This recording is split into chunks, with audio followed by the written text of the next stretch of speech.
thanks. That's going to go on YouTube, by the way, so keep buttering me up. Well, you're easy to work with. Thanks. Well, hello, IRLS 521 students. Welcome back to yet another video lecture for a topic in this course. I'd like to introduce you to Deg Farrelly. Deg is the Film and Media Studies Librarian for Arizona State University Libraries.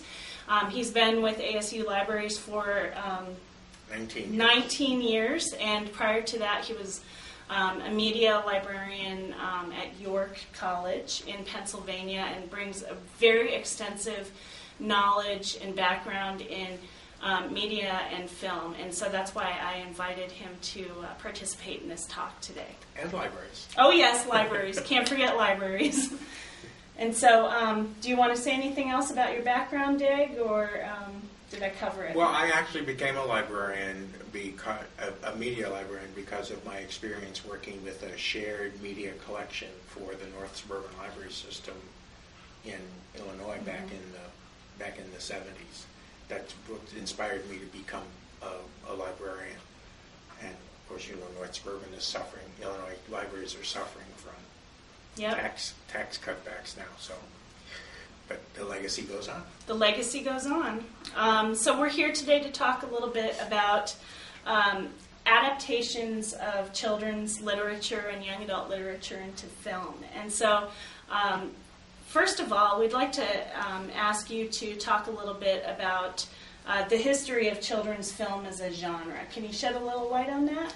Well, I'll try. I was very excited when you asked me to come in to do this, and I realized I don't know a lot about children's cinema as a genre, so I did a little research in preparation for this interview and thought, I'll find a good history of cinema for children.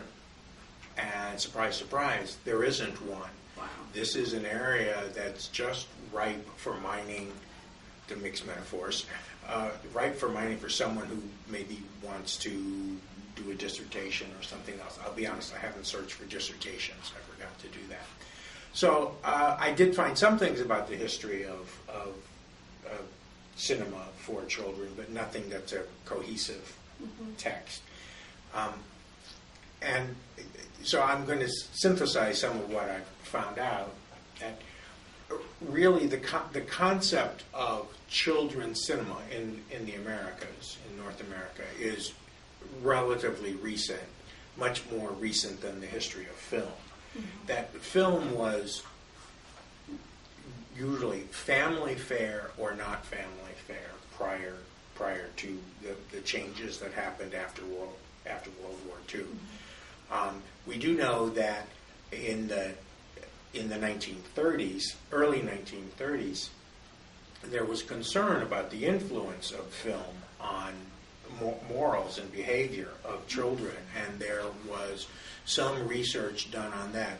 Douglas Gomery, in his book Shared Pleasures, talks a little bit about the evolution of the matinee, the Saturday matinee, specifically targeted to provide quality moral entertainment for children, which was serving two purposes, both the concern about what children were picking up from the film, but also scheduling an activity in an otherwise vacant time in the theater and increasing revenues. And I think that we see that need to increase film revenue as a component of children's cinema repeatedly. And it's very interesting that this concern about the moral impact for children was also reflected in a book written in 1933, James Forman's book, Our Movie Made Children.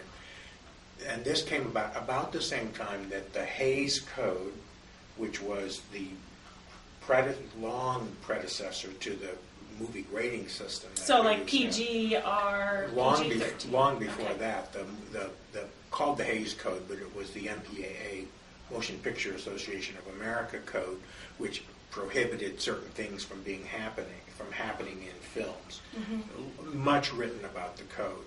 But we see this same thing happening at the same time, the impact on children and the evolution of the Hays Code. I think it's interesting to make note that Disney was an early supporter of what's called the Hays Code, the Motion Picture Code. And we will touch on Disney again several times before we're done with this conversation, I'm sure. I also think it's sort of interesting that the concept of the impact of media on children's morality is a continuing issue in our dialogue. There's an article from 1998 called Youth, Popular Culture and Moral Panics, Penny Gaffes to Gangster Rap. So the concept is a recurring theme anytime there's a new media format.